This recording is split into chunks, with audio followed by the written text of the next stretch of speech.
Tara po magluto ng ulo ng bangus.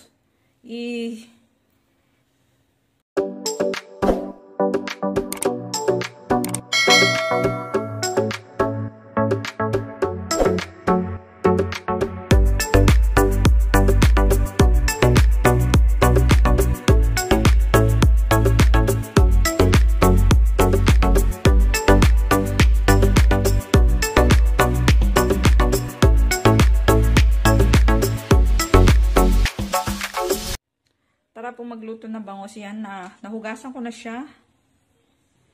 Luya lang po. Ginger at saka ito black beans. Black beans. Lagay po natin yung luya. Marami para ano. Lagay natin lahat. Lagay natin lahat.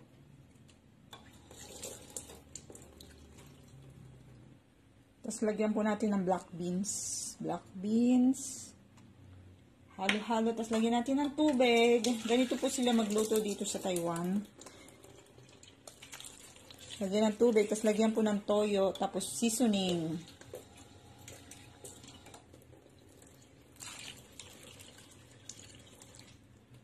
Tapos ilalagay natin sa cooker.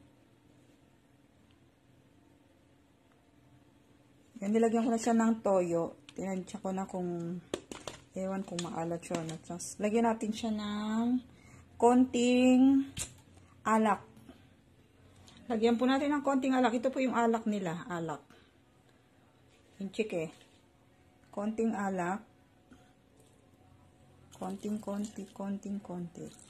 Para daw sumarap yung isda. Pagkatapos, mix natin ang seasoning, pampalasa. Pampalasa sa bangus.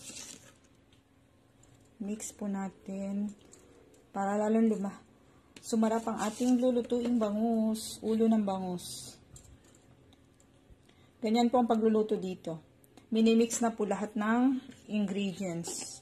Tapos saka natin nalagay dyan sa cooker.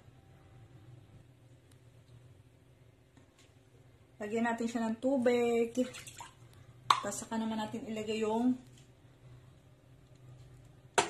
ulo ng bangus. Tapos diyan natin pakukuluin. Siyempre, saksak natin para maluto. Tapos takpan natin. Takpan to the max. Okay. Then click this one. So, hintayin po natin siyang kumulo para maluto. Okay, silipin natin yung niluto nating bangus. Silip. Ayan. Kailangan isang kulo lang. Ayun ang amo ko ng masyadong lata. Ayan. Thanks for watching.